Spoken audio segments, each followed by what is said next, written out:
pratiquement parlant de Yewwi Wallu ñoom déjà c'est dommage que seen ki nga xam ne mooy seen tête de liste ci ci investiture yi pratiquement les Sénégalais ne le voient pas on le sent pas xamuñu ko sax. Yewwi ki nekk seen tête de liste. kenn gisu ko de kenn déggu ko kenn xamu ko.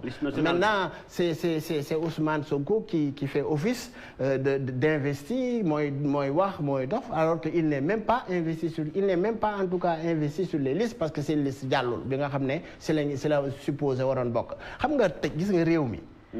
il faut ñu comprendre que ne le président de la République Macky Sall bi mu jotee réew mi ak léegi en 2012 ak aujourd'hui kuy waxal yàlla. d'accord naa nag opposition dans un état dafa war a am une opposition je suis tout à fait d'accord que mu am d'ailleurs une opposition forte mais pourvu que cette opposition là soit une opposition républicaine c'est-à-dire opposition bu nga xam ne dañuy d'accord sur les principes yi nga xam ne bu ñu waree converger dajaloo dañu ciy ànd mais opposition bu nga xam ne lépp lu ñu lay wax mooy attaquer président defu fi lii président lu lii lépp lu président indi ci réew mi et dañu war a saluer parce que nous avons un président de la République bu nga xam ne c'est un président de la République moderne et tout ce qu'il fait pour le Sénégal généralement bu ngeen xoolee en parlant des réalisations du président yi ñu doon waxtaane sànq di kaf di ree ay BRT ay TER et tout ça président lu gën a rafet lu gën a baax lay indil askan wi et aujourd'hui boo defoon micro-trottoir ci sénégalais yi nga xam ne ñooy emprunter par exemple le TER ñooy emprunter éventuellement le BRT qui va sous bu nga xam ne peut-être léegi mu pare ak yeneen jàpp nañ ne nous avons un président de la République bu nga xam ne gëm na ne askanam lu baax la ñu war a. Très bien. Et moi ceux qui critiquent le président sur ce plan-là je les considère comme des ennemis du progrès. D'accord Abdou Aziz daañu ñëwaat ndax nekkuñu ci nag débat présidentiel ñu ngi war a wàccaat ci législative te boom pencum ndaw réewum Sénégal alors yàgg nañ ci chrono bi nga xam dañ koy teg ku ne am na 5 minutes may tàmbalee ci soxna Fambaye Ndoye représentante de coalition Yewwi Wallu soxna si mi ngi noonu à vous l'antenne am nga juróomi minute ngir mbañ ñu gën a leeralal coalition bi nga bokk tey lan gën a mën a am ci gis-gis bu nu àggee pencu ndaw réew mu am fa majorité lu nar a teg ci napp Sénégal ba mën a suqaliku. merci beaucoup sëñ Modou defe naa ni wax nga ko sànq am na ay secteurs yoo xam ni mënuñu wax émergence te secteurs yooyu émerger wuñu d'abord balaa Sénégal a émerger il faut que la pêche émerge il faut que l'agriculture émerge il faut que ñu xool aussi suñu industrie fan de transformation ci yan anam lañ ko war a teg ba mu mën bañ a nekk rek ay sous-traitance moom la ñuy nekkee fii ak suñu secteur privé donc pêche bi tey dafa confronté ak problème yu doy waar bi ci njëkk vraiment xam nañ ni dañu brader suñu ressources yi dañ ko brader à travers les accords de pêche tey suñu xoolee Sénégal accord de pêche yi nga xam ne signé na ko ak Union européenne Espagne di napp fii Portugal di napp fii France di napp fii ñu xool en apport lan la ñuy jox en terme de xaalis ak xool produit boobu bu ñu ko jëlee fii ba yóbbu ko extérieur lan lay jar ak ñun liñ ñu leen koy joxe ñun dañu war a xoolaat suñu bopp et puis gàcce daf ñu war a dal tey damay jël rek ton bi nga xam ni tey yi gën a bari ci 45 kii yi ñu signé bateau yi war a pêche fii yi ci gën a bari ton bi lay pêche tey ton bi liñ leen koy joxe ça revient à 200 francs le kilogramme mais tey bu demee Europe mais mi ngi jar plus de 10 000 francs le kilogramme mais lan moo tere tey ñu installer des usines de transformation thon boobu ñoom niñ koy consommer mën nañ ko liggéey fii ba nga xam ni prêt à la consommation lañ koy yóbbu bu boobaa loolu mooy tax valeur ajoutée bi mën a des ci pays bi mooy tax ñu mën a créer ay emploi donc pêche bi tant que tourné wuñu vers l'industrialisation duñu dem fenn tant que la transformation duñ ko defee fii ci suñu réew lu dul dañuy jël ces matières premières di ko yóbbu à l'extérieur ñu ko fay transformer di ñu ko delloo si waatal des fois parce que ay pot thon dañ koy jënd fii thon bi fii lañ koy pêcher yóbbu ko defar ko sous forme de conserve mu ñëw fii parce que boo demee conserverie yu bari yu nekkoon au niveau du port tëj nañu donc loolu aussi dafa nekk loo xam ne il faut ñu xoolaat ko muy suñu accords yi ñuy signé donc li ñuy wax politique publique en matière de pêche loolu lu ñuy njëkk a xoolaat la parce que tey bu ñu xoolee ni poisson bi repos biologique bi mu war a am mënatu ko am parce que forme de pêche bi nga xam ni c'est industriel day raxas géej day lessiver la mer ci li ñu mën a wax donc amul benn espèce boo xam ne mi ngi rëcc tey yabooy bi nga xam ne dañ daan wax affaire baadoola la kenn mënatu ko am tey am coof ak am yabooy ñoom ñoo yem donc loolu yëpp suñu xoolee manque à gagner bi nga xam ne am nañ ko ci ñu war a xoolaat suñu politique publique yi ñu yore par rapport à la pêche donc tey bu ñuy wax ni au niveau de l'Assemblée nationale dañuy évaluer les politiques publiques li ñu war a njëkk a évaluer mu tey pêche rek nga ma téye donc il faut ma taxaw foofu voilà donc politique publique en matière de pêche war nañ ko xoolaat bu baax a baax a baax a baax parce que suñu géej mi ngi jeex bénéficier wuñ ci et puis loolu dafa am ay conséquences yu bëree parce que boo seetee mool yi ay Guet Ndar mbaa nga dem ay benn métier lañ am activité économique benn lañ ci am muy la pêche et tout ce qui gravite autour en tant qu'activité connexe jigéen ñi ci la ñu nekk ndaw ñi ci la ñu nekk mag ñi ci la ñu nekk en fait ñëpp ci la ñuy tedd donc bu pêche boobu daanoo pauvreté précarité dafay dugg ci société yooyu mais jeunes yi nga xam ne xamuñu woon lu dul napp bu ñu demee ci géej gi dox des kilomètres dellu si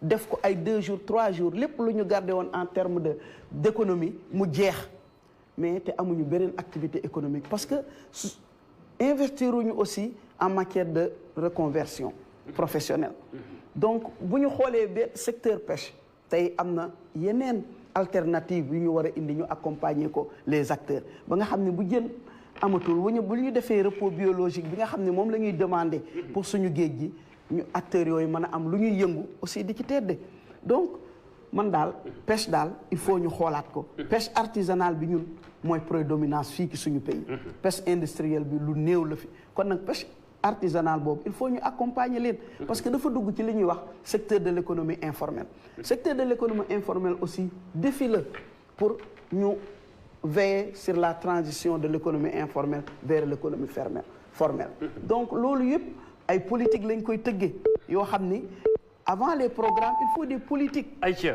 balay programme il faut ñu am politique publique buy mën a doxal li nga xam ci mooy projet yi mooy kaddu Fambaye Ndoye représentante coalition Yewwi Wallu et puis jeune homme 5 minutes yu ñu ko jagleeloon ñu dem ci beneen coalition Natangué Askan Wi représentant di Alassane Niang am nga 5 minutes yooyu itam pour ma ñu leeral li gën a fees ci seen programme rawatina mbirum napp ci biir Sénégal. waaw Modou Mbacké ñaaw ñu ngi lay gërëm encore une fois askan bi dafa war a xam bu ñuy wax waxu napp il faut ñu xam de quoi on parle xam nga bu ñu waxee napp dafa am solo ci suñu koom-koom dafa am solo ci doxalinu réew il faut ñu indi ay indicateurs teg.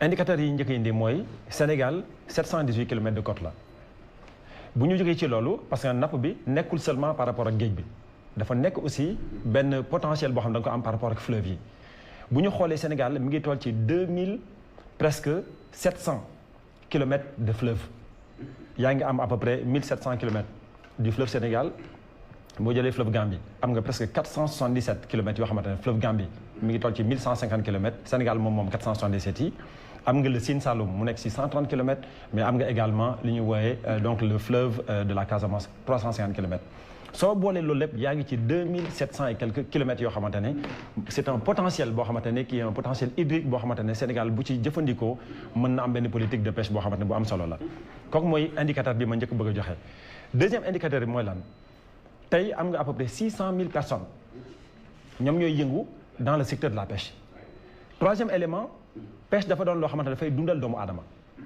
Sénégalais dañoo soxla jën parce que jën dafa am benn jeexital bi muy def ci dundi du doomu aadama léegi loolu boo ko amee il faut nga protéger ko protection boobu nag moom moo war a tëral yow sa politique publique moom moo war a tëral li nga xamante ne moom mooy ses stratégies jëmale ci secteur boobu loolu moo waral ñun ñu jàpp ne tey bu ñu considéré ne tey Sénégalais dañoo soxla lu ñuy lekk soxla nañ loo xamante ne dañ ci war a liggéey parce que ku la ne 600 000 personnes ñooy liggéey ci benn secteur kon secteur boobu obligatoirement li ñu ko war a protéger mais boo koy protéger da nga koy def dans le cadre de loi contraignante moo tax ñun ñu jàpp ne ci assemblée bi nga xamante ne ci lañ bëgg a jëm nii muy 14e législature pêche bi day occuper benn secteur benn place de choix boo xamante ne du ay wax wala ay caaxaan moo koy réglé li koy réglé moom mooy mettre en place des lois contraignantes faire en sorte que tey exportation te loolu dinaa ci addu bu ci kanamee exportation bi nga xamante ne dinañu indil naam ay devises waaye ne ko ci soxna si doon waxee léegi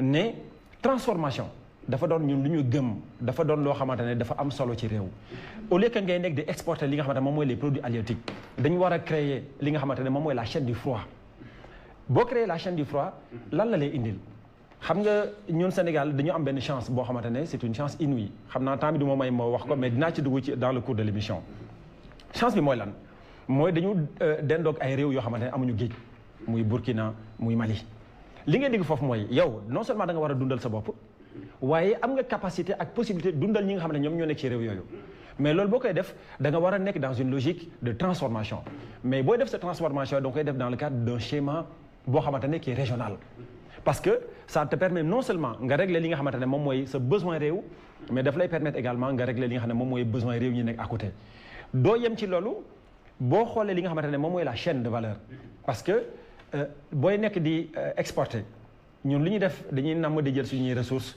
dans leur matière brute exporter ko donc doo am li nga xam ne moom mooy la plus-value or boo jógee nga ne yow tey da ngay créer la chaîne du froid créer li nga xamante ne moom mooy les industries de transformation dem ci premier niveau dem ci deuxième niveau de transformation loolu boo ko defee yaa ngi générer de l'emploi pour le secteur de la pêche mais yaa ngi protéger aussi parce que xam nga tey la pêche elle est structurée autour de 3 secteurs secteur bu njëkk bi mooy la pêche artisanale bi si topp mooy la pêche industrielle bi si topp mooy l'aquaculture gis nga ñetti éléments yooyu boo ko organiser dans le cadre de permettre aux Sénégalais avant tout parce que loolu mooy li am solo Sénégalais yi ñoom ñoo war a njëkk a gis seen bopp ci li nga xam ne ci la ñu nekk léegi nag soo naree naan da ngay exporter il faut nga def ko ci benn lim boo xamante ne loi moo koy définir mais pas nga toog ne sa ressource tant que yaa ngi am rek yaa ngi joxe loolu mooy jur ñu am ay accords de pêche yoo xam ne c'est des accords léonins maanaam accords yi baaxul yaa ngi wax sànq ne Union européenne mais yemoon ci Union européenne on a aujourd'hui et loolu dafa doon loo xamante ne ñun bu ñu egsee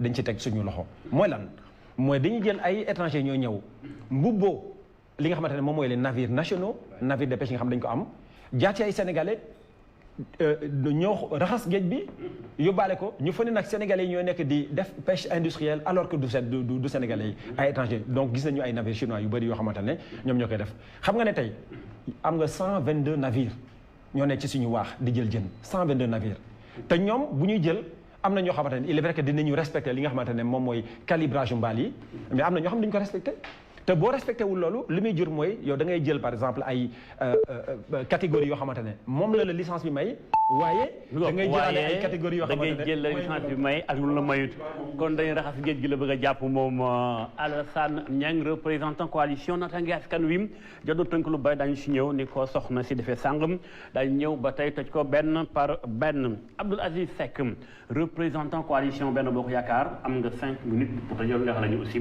lan la seen coalition nar a gën a am ci mbirum napp ci biir Sénégal. Très bien Mamadou en fait moi je crois que bu amee ku nga xam ne il a pris vraiment à bras le corps le problème de la pêche au Sénégal c'est bien le régime du président Macky Sall en fait yaa ngi wax sànq les exportations mais c'est extrêmement important aussi te boo xoolee en 2015 le Sénégal de par la pêche était maanaam ci réew mi les performances économiques je veux dire la pêche moo nekkoon en 2015 moo nekkoon maanaam bu doon fauteuil bu ñuy teg le patron moom moo si toog avec 190 milliards en 2015 en 2016 on est arrivé à 204 milliards en 2016 en 2017 à 244 milliards pour vous dire que pendant une bonne durée et juste en 2018 la ñu wàcc comme deuxième derrière l'or ça veut dire quoi ça veut dire que c'est un secteur bu nga xam ne ñu ngi koy téye ni ñu war a téye mu ngi dox ci fànn yu bëree bëri te loolu dafay am jeexital ci askan wi te ni muy contribuer sur le PIB à hauteur de 3,2%. ba pare nga xam ne 70% des protéines yi nga xam ne mu lay ko fait sur la consommation donc importance capitale la am et moi je crois que loolu lañ président xam ba nga xam ne ni mu téye napp gi à travers des subventions yu nga xam ne yi pour permettre les acteurs ñu mën a am koom-koom bu leen permettre ba nga xam ne lépp lu ñu war a am nañ ko xam nga quand on parle de nébuleuse de non transparence par rapport à moi je crois que les choses ont évolué parce que bu ngeen fàttalikoo quand les régimes précédents da ngeen daan dégg ay premier round ay deuxième round en ce qui concerne les accords de pêche avec l'Union européenne parce qu'en ce moment-là peut-être les acteurs n'étaient pas impliqués mais aujourd'hui en tout cas avec l'avènement du président Macky Sall, les acteurs de la pêche étaient impliqués quand ils vont négocier les accords de pêche avec l'Union européenne, les femmes transformatrices, tout le monde était impliqué. Loolu moom moo tax par exemple bu ngeen gisaan bu ñu ñëwee du ngeen dégg benn coow, c'est parce que il y avait une transparence réelle par rapport aux accords. Xam nga réew mi dafa am nu muy doxee, mais il faut que nit ñi comprendre une chose. Et moi, je crois que c'est dans ce sens-là qu'il faut comprendre. En tout cas, le président de la République, yéene bi nga xam ne moom la am ci secteur de la pêche nga xam ne c'est un secteur de souveraineté comme ni ñu koy waxee dafa am importance ci maanaam ci askan bi de telle sorte que boo jëlee par exemple les pêcheurs ñi nga xam ne dañuy dem di nappi yor seen gaal yi c'est-à-dire ñu ñëw indi leen des subventions yu nga xam ne tey booy jënd gaal ñu bu gaal bi jar 1,3 million Modou mais 1 million bi yëpp état bi moo koy jël en charge pour permettre la nga gën a mën a am ay performance ci li nga xam ne moom nga dig loolu président Macky Sall moo ko indi ba pare nga xam ne ci wàllu protection des pêcheurs qui vont en mer ak maanaam li ñuy indi ci ay gilets de sauvetage plus de 20 000 par an yoo xam ne yi dañ koy faciliter ñi nga xam ne ñooy dem ci géej gi à hauteur de 2500 pour ñu mën di protéger seen bopp tey ñu war a dem vers une révolution nga xam ne par rapport aux pêcheurs ñu leen di proposer ay gaal yu nga xam ne c'est maanaam des embarcations à fibre de verre nga xam ne durée de vie am presque mën na dem ba 50 ans c'est-à-dire pour wan la ne nous avons un président de la République bu nga xam ne il a pris à bras le corps le problème des pêcheurs. Ensuite il y a ce qu'on appelle la géolocalisation nga xam ne elle est pratiquement effective nga xam ne tey soo amee benn pêcheur wala na bu dem en mer s'il est en détresse automatiquement am na lu nga xam ne ak la système de géolocalisation dañ koy trouver pour aller apporter notre assistance à lui. Moi je crois que dans le cadre de la pêche aujourd'hui nous avons fait des performances yu nga xam ne président de la République ci ni mu téye réew mi ak ni gëdd gi bi nga xam ne moom lañ jox la pêche d'ailleurs boo xoolee à chaque fois des fois nous avons des problèmes avec nos enfants ou nos frères ou nos parents en tout cas yi nga xam ne dañuy dem di gëti ci ay Mauritanie wala feneen vous voyez souvent il y avait beaucoup de difficultés mais aujourd'hui am na une prise en charge réelle bi nga xam ne moom la ñuy def le président vous vous rappelez avec le président mauritanien. Le président mauritanien alors Abdou Aziz Seck épuisé nga juróomi minutes yi nga xam moom nga amoon pour mën a expliquer askanu Sénégal ak nappkat yi na fàttali ni le monde de la pêche ñuy diglu am waa Guet Ndar waa Ndar ak la ko wër waa Kayar waa Yaraax Lompul ñoom ñëpp ñu ngi ñuy bàyyi xel ba ci sax ay doomu Sénégal yi nga xam tey ñu ngi nekk ci yeneen gox yi Mauritanie ba Gambie. Alors ku ci ne ci yéen ñetti coalition yi ku ne indi na li mu tëj taabal jim bu digloo sànq soxna sim wax na jafe-jafe yi Fambaye moom dem na ba teg ci taabal ji problématique bi nga xam tey mooy licence de pêche yi nga xam tey ñi ngi ñëw di napp géej Sénégal gi di yóbbu mu jàpp ne nappkat xoox na ñi ngi dem fu ne ñu leen di jàpp des fois ñu am ñun ci jàpp des fois sax am ñu réer ci ndox mi ndax wuti ay jën lu ni mel nee na lu nu war a changer da waaye itam dégg sàng moom Alassane Niam représentant coalition Natangué Askan Wi dem na ba tojal ñu fleuve bi Sénégal am presque plus de 2000 kilomètres boo ci boolee 700 et quelques kilomètres yu ñu am ci géej gi kon Sénégal mi ngi napp ci géej mi ngi napp ci dex gim ci dégg naa sax jënu dex moo gën a safran ñi sant Fall ñoo ko wax loolu kon day wane ni kon napp ci dex am na solo loolu ak bu ñu ko boolee kon potentiel baa ngi fi tege mais est-ce que ni ñu koy gérer ni ñu koy exploiter ndax mi ngi demee noonu loolu nag tontu na ci sàng moom représentant coalition Benno Bokk Yaakaar dem na ba indi li ci gën ci ay milliards bu ci mujj rek mooy 2017 su ma jumul nekkam 244 milliards moo gën ci wàllum napp gi du ñàkk ñu war a exportation du ñàkk ñu war a xool un peu ñu ñoo ko exporté ndax ay Sénégalais la ñu wala ndax ay étranger la ñu est-ce que croissance des na si réewum Sénégal est-ce que li chance de pêche tey est-ce que sànga mi ngi wax ni moom ci boppam Alassane Niang lu ëpp 100 et quelques bateaux ñi ngi fi nappe ca kon ñoom dañuy respecté norme des fois ñu bafoué ko daal di xuus rek bu yóbbu mbaadu moo indi kon napp gi ba nappkat di jànnaxe Sénégal bay jéggi waaxi Sénégal dem Mauritanie ban ko fi doon ay bal loolu nag mooy doon suñu waxtaan tey gestion bi alors ma ñëwaat ci soxna Fambaye bi nga digloo sàng moom Abdou Aziz diglu Alassane Niang est-ce que Aziz mi nekk au pouvoir li mu expliqué convaincre na la ci ni kon ni ñu gérer napp gi ba fii baax na. waaw merci beaucoup Modou Niass man damay wax ni bon face à la réalité hein, face au factuel les chiffres perdent leur sens. Je pense que mënuñu wax ay centaines ay milliers de milliards. te boo demee dans le vécu ci ñi nga xam ne ñoo nekk secteur pêche bi. bu ñu jooyee rek je pense que géej gi fees. donc loolu milliards yooyu et puis revenons à ces milliards. certes ñu ni exportation bi dugal na loolu. ci milliards bi. ci ay milliards. mais posé nga question bi am solo ñan ñooy exporté tey man Yoff laa dëkk. maison bi mujj avant la mer. sama diggante géej gi dara néew lu dul gaal yi napp. donc damay observer li nga xam ne moom mooy xew si géej gi. loo gis. li ma gis mooy. tey ni nga ko waxee dafa am ay étrangers yoo xam ne dañuy ñëw làqu ci ginnaaw Sénégalais yi tey jën yi du ñëw à terre presque jën yi du wàcc. dinañu jox seeni nit yi nga xam ne ñoom ñoo leen di wutal jën. xaalis ñu am ay gaal dañuy dem dabi gaal yi ci biir géej jënd ko indi ko bu ñëwee ci oto bi lay dugg automatiquement. gis nga mareyeurs yi nga xam ne dañuy toog ci taatu géej gi doon xaar jën yu wàcc. ñu mën ko séddoo am ci seen wàll pour dem jaayaat. en détail ci biir kër yeeg yooyu léegi dañu am problème ñooñu léegi dañuy demaat ci chinois yi dem di jën pour ñëwaat ñu jaay ko ci fi nga xam ne fi la géej gi nekk. loolu mooy situation bi nga xam ne moom moo fi nekk. léegi nag milliards yooyu dugg aussi même bu dee dugg na mais fan la dugg. ak fan lañ ko yóbbu. je pense que c'est ça la grande question. tey bu ñu waxee ni par exemple 3 milliards d'euros par an dina fi dugg ci accord de pêche yi ñu signé ak Union européenne.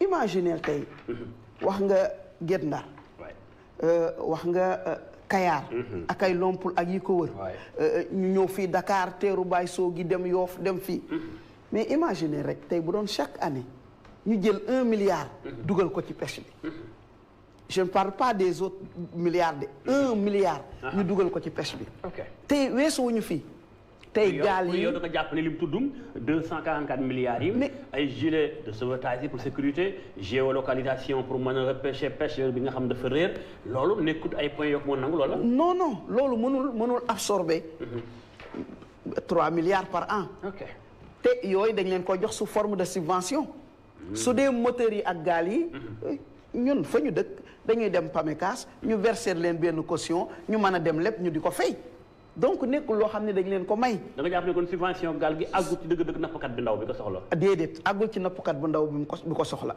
mais du loolu rek lañu soxla. muy du loolu rek lañu soxla wax nañu ni àddina dafay dox. tey am na ay changements yu war. suñu pirogue artisanale yi. nga xam ne mënul a egg ci yenn kilomètres yi pour dem wuti jën mais ñooñu war nañ leen mën a encadrer. donc loolu war na mën a duggaat ci ñoom ñu investir ko ci les acteurs de la pêche.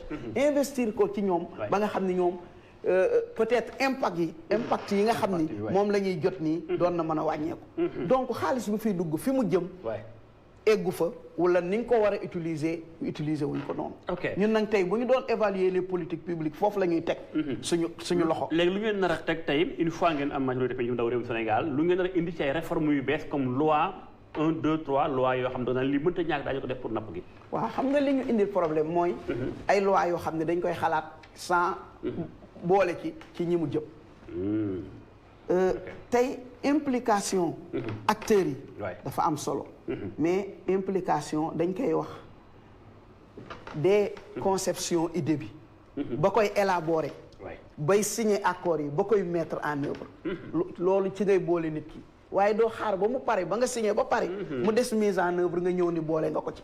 woo ko réunion jox ko compte rendu après ni kii impliqué naa ko ci. est-ce que tey une fois bu ngeen demee assemblée da ngeen di xoolaat licence de pêche yenn accord de pêche yi nga xam ne Sénégal da ko signé ak Union européenne. dañ koy dénoncer. tous ces accords là on va les dénoncer. dénoncer wala retirer ak xoolaat ko càmbar ko. non xam nga dénoncer. dénoncer accord dañ koy dénoncer ba pare. ni lii d'accord nga soog a mën a indiwaat leneen. voilà parce que voilà léegi nag les acteurs xam nañ li ñu bëgg de. gis nga pêche bi. ay nit yu am xel. ay nit yu am xalaat. ñoom ñoo nekk ci biir pêche bi. peut-être dañuy xool ni pêche artisanale bi on sous-estime souvent ces acteurs là. mais ñoom xam nañ li ñu bëgg xam nañ fi ñu jëm. donc ñun premier pas bi ñuy def. mooy que cette consultation avec le secteur. avec les vrais acteurs. dinañ ko def ba xam lan la ñu bëgg. très bien parce que ñu ngi wax repos biologique. peut-être que am na fu ñu ko bëggee wala am na fu ñu ko bëggewul. nan lañ koy defee. naka lañ ko bëggee loolu il faut nga wax ko ak les acteurs. mais doo ñëw indi loi rek teg ko ci kaw nit ñi. mais bala ngaa tëgg loi bi ci ñi mu jëm da ngay waxtaan ak ñoom. très bien voilà ñun donc foofu la ñu teg suñu Fambaye Ndoye représentant coalition Yewwi Wallu jàpp na ni xoolaat accord de pêche lu mënta ñàkk lam waaye itam dénoncé ko ngir mën ko soppi ngir nappkat ak nappin ci Sénégal gënu faleku alors Alassane Niang représentant coalition Natangué Askan Wi sànq da nga évoqué ay points yu am solo par rapport ak li Sénégal am ci potentiel mais ni ñu ko exploité xëy na awul ci yoon ba tax du ko war a jëriñoo mais sànq bi nga digloo Abdou Aziz Seck tamit indi na ay points ni nguur gi fi nekk tey di gérer système bi nga xam mooy napp Sénégal est-ce que convaincre na la wala déet. non je crois que. bu ñu waxal tam dañuy wax dëgg. ndax dëgg la suñu borom bëgg. du ñu taxaw ne nguur bi deful dara par exemple ci accord ci li nga xamante ne moom mooy ci secteur bi. am na yu ñu listé. dinañ ci d'accord maanaam pirogue yi nga xamante ne ñu ngi koy defar ak fibre de verre.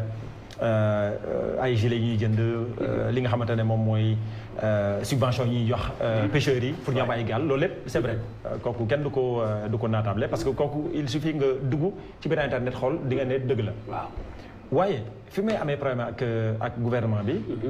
ak le régime de Macky Sall. mooy choix yi nga xam ne moom la ñu def. c'est pas les bons choix. comme xam nga tey yow boo nee yow da ngay mettre l'accent sur jox nit ki gaal. subventionné moteur am. jënd ay gilet naam loolu lu baax la mais bu nekkee li nga xamante ne moom mooy disons la question essentielle. moom mooy ressource bi. xam nga yow tey su ma la joxee benn gaal. jox la gilet.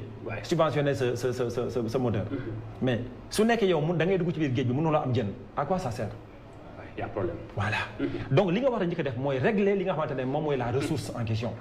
gestion bi. la gestion de la ressource. xam nga tey. ma expliqué leen accords yi ni muy fonctionner. moo tax foofu du ma fa d'accord ak soxna si. ne dañuy dénoncer accords yi parce que en réalité jaru ko. xam nga lu tax.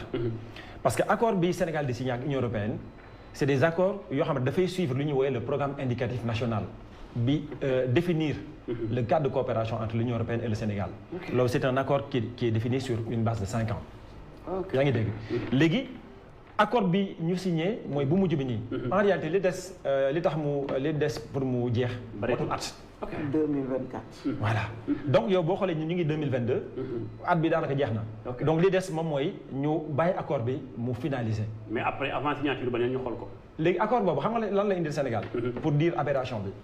ba ñuy signé accord bi 8 milliards la indil Sénégal 8 millions d'euros.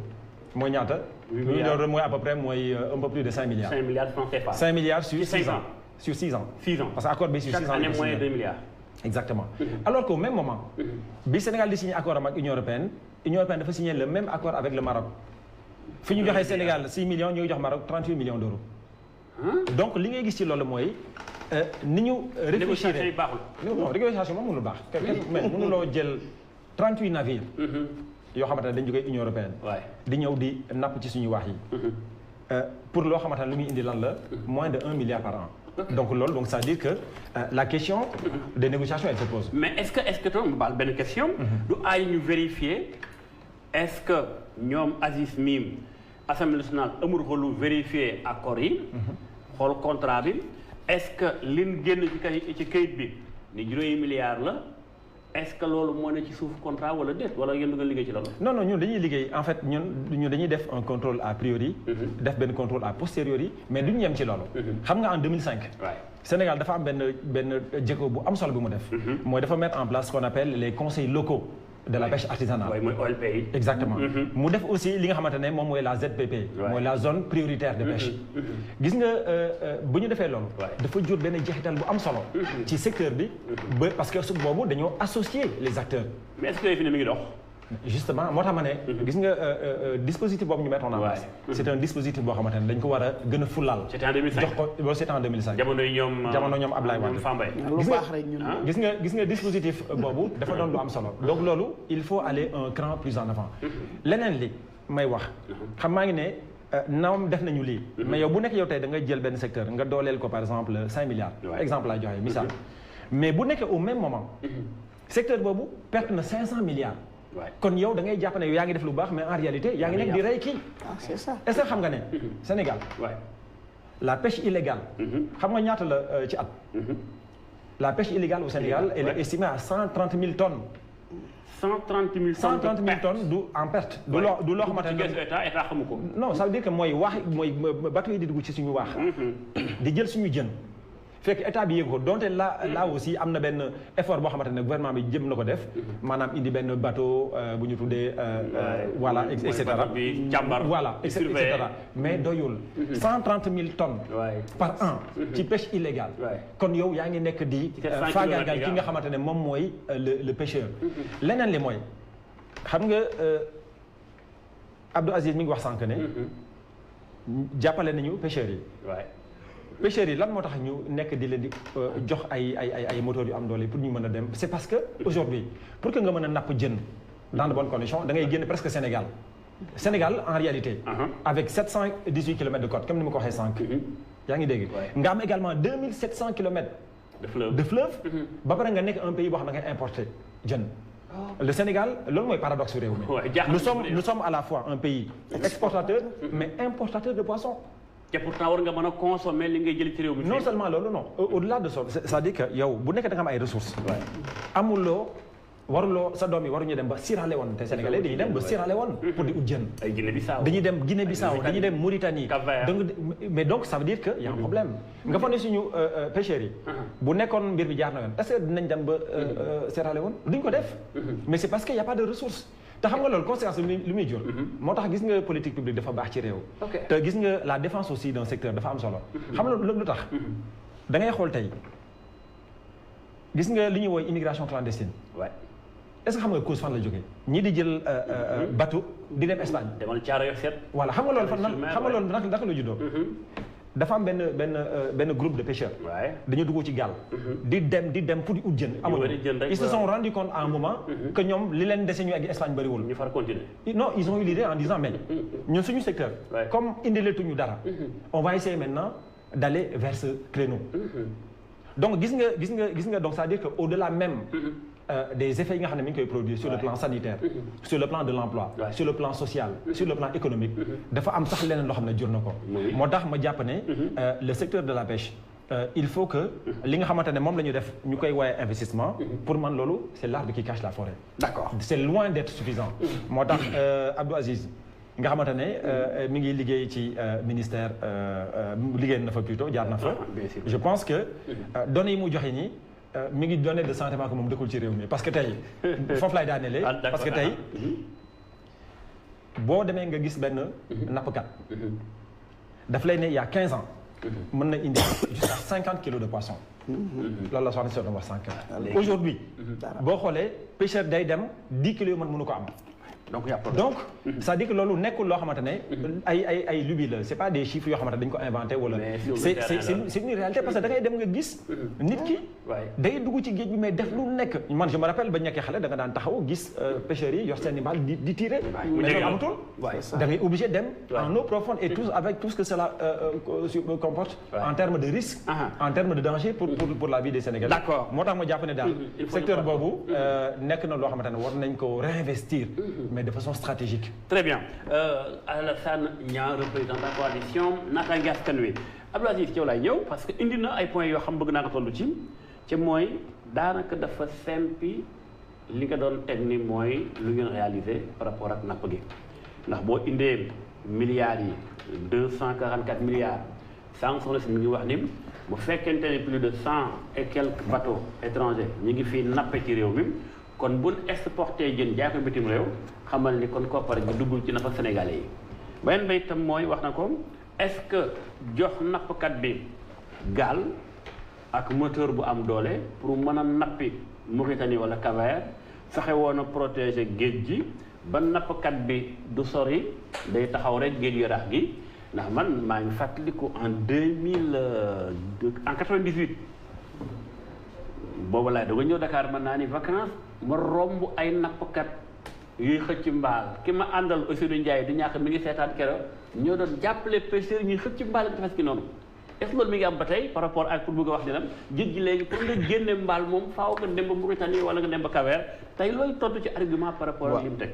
waaw d'accord xam nga dama bëgg d'abord pour bala may ñëw si monsieur Niang Ndoye Lébou en fait il faut comprendre que ci wàllu napp gi bi ñuy signer les accords de pêche avec l'Union européenne mais ñaari variété rek lañ signé c'était le thon et le merlu et généralement Modou bu ñu waxalantee dëgg rek Sénégal il y a pas de Sénégalais généralement la plupart des Sénégalais duñu maanaam duñu lekk en fait le thon généralement duñ ko lekk duñ ko togg ci seen ceebu jën yi généralement ba ñu ci bari la plupart des Sénégalais duñ togg duñ togg le thon.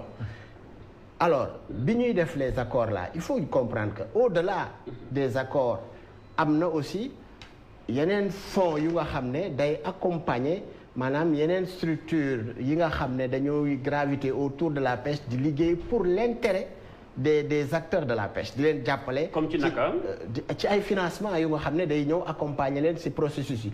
et quand vous xam nga. fan la financement yi jógee par rapport ak licence de pêche. toujours oui par rapport ak l'Union européenne toujours. mais boo xoolee. xam nga benn kii boo koy xool da ngay xool processus bi. La pêche n'a jamais été aussi bien traitée qu'avec l'avènement du président Macky Sall. C'est une vérité absolue. su ma laajee nii. xam nga su ma laajee nii gis nañ ci Mbour. def naa émission ay pêcheurs di ma compter ana ñaata gaal la ñu ser la ñu teeral. mbaal yi jaay nañ ko jaay nañ moteurs yi ma topp enquête ba Îles Canaries maa ngi wax ci taxawaayu soxna Awa Ndiaye sama consultante bi nekk tey Îles Canaries fi gaal yi di teer mais la plupart da lay wax ne attention man nappkat laa woon ne dama gaare sama gaal wala ma jaay ko ngir mën a dem wutali Espagne loolu lu muy tekki dëgg-dëgg ci secteur napp ba daa feebar di. Non vous savez xam nga l'immigration c'est un phénomène c'est pas un phénomène des temps modernes l'immigration dafa mës a am c'est normal.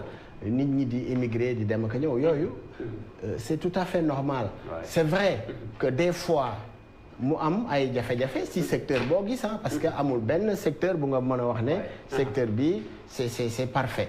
toujours doomu aadama day jël ay projection taxawal un projet jéem a xool nu ñuy def pour avancer. Maintenant après évaluation yi nga xam ne sooxe na nga xool nuñ koy amee na nuñ koy yokkee wala nuñ koy defaree moi je crois que loolu mooy li nga xam ne mooy li ëpp solo mais dans le secteur de la pêche au-delà de ce qu'on dit là tey boo jëlee les femmes transformatrices bu njëkk ba Ndoye Lébou jigéen ñi nga xam ne ñoo doon liggéey ci wàllu transformation wu jën yi tu les voyais da nga leen doon yërëm tàngoor bi ni ñu ko doon buróngloo di jàpp di sonn di liggéey di suer mais avec l'avènement du président Sall on a construit pas mal d'aires de transformation modernes pour permettre à ces bonnes dames là nga xam ne liggéey la ñuy def ñu non seulement si air yooyu je n'invente rien du tout il faut pour bu la neexee ngeen def un reportage femmes yi dañuy sax yóbbaale dañuy toilette bu ñuy dem dañuy toilette parce que dañuy nekk ci ay aires de transformation moderne di def seen liggéey ñenn ñi yóbbaale seen doom ñu di leen dugal ci ay garderie foofu yoo xam ne leen permettre seen doom sax mën nga kat bàyyi foofu ñu leen Sénégal ñaata la bari nañ li ñu construire on a beaucoup construit et beaucoup pour dire toujours à Ndoye Lebou d'autant plus qu'elle est de Yoff yàggul dara bi ñu leen defarelee seen quai de pêche bu nga xam ne bi bu mucc ayib franchement mais est-ce que te loolu mais est-ce que tabax ak transformation nga tabax benn centre est-ce que nekkul ni à la base fexe ba am matière première bi nekkul ni mooy problème Sénégal oui mais xam nga comme ni ngeen mooy problème oui mais xam nga problème mu jën yi comme ni ngeen ko waxee état bi aussi dafa jël ay mesures dafa jël aussi ay mesures de protection yu nga xam ne c'est pour permettre par exemple xam nga géej gi aussi c'est très vaste la surveillance de nos côtes aussi pose problème à un moment donné te loolu c'est par rapport au ci yenn insuffisance yi nga xam ne am na mais boo xoolee le code de la pêche bi nga xam ne dañ ko defar voté ko à l'Assemblée nationale au-delà ci sanctions yi par exemple les navires yi nga xam ne c'est des pirates en parlant de pêche yeneen mais dañuy dem ay sanctions yu nga xam ne day dem ba atteindre 1 milliard de sanctions yu nga xam ne attention en arraisonnant mais c'est là où ça pose problème en arraisonnant même ay bateaux yu bari yu nga xam ne dañuy def la pêche yeneen mais je vous dis ce qu'il faut comprendre amul benn dëkk réew bu nga xam ne mun nga def loo xam ne lii da nga koy def à 100% nga. loolu moom amul mais en vérité comme je l'ai dit tantôt par rapport ak pencum ndaw réew mi tey parce que le rôle d'un député mooy contrôler l'action gouvernementale. Absolument. bu fekkente ne am na ay accord am na benn code de la pêche est-ce que tey ñi ngi xool dëgg ñi ngi koy appliquer correctement wala déet est-ce que nekkul ni foofu tamit am na lu ngeen ci war a dolli une fois bu nga ñëwaatee pencum ndaw réew am majorité. Ben oui vous savez xam nga lépp loo gis. En tout cas nous avons une politique quand même très claire bu nga xam ne dañ ko indi depuis 2012 avec l'avènement du président Macky Sall parce que réew aussi boo koy yor da nga koy yor ci vision gis-gis et moi je crois que dans ce cas précis en 2012 bi nga xamee ne le président Macky Sall jël na réew mi à travers son programme le yoonu yokkute ñu continuer di ci liggéey en 2014 bi nga xamee ne nag confronté aux réalités du pouvoir ak la gestion du pouvoir ñu indi ce qu'on appelle le plan Sénégal émergent et ce PSE le référentiel unique de toutes les politiques de développement de ce pays. D'accord. nga gis ne en tout cas dans ci axe 1 bi transformation structurelle de l'économie vers une croissance inclusive li nga xam ne moom lañ def ci wàllu napp gi ci wàllu pêche je défie quiconque nu amul benn régime bu nga xam ne def na li nga xam ne moom le président de la République Macky Sall def ci wàllu napp gi ci fànn bu nekk nag ci fàllu infrastructure ci jàppale ci subvention ci contrôle aussi ci gestion wu géej gi bien sûr parce que nous am na ay le code qu'on a fait voter dañu defaraat beneen code boo xam ne dañ ko defaraat voté lu ko assemblée gars yi voté ko c'est pour gën a durcir en fait les sanctions yi nga xam ne mooy am par rapport mais absolument mais je vous dis lépp loo gis aussi ñu koy def des fois dafay am ay moyens yu muy drastique yu muy laaj xam nga mais lépp lu nga xam ne ñu ngi koy lu ñu mën la non ñu ngi ciy def des jéego yu am solo dans ce cas précis et pour dire que tey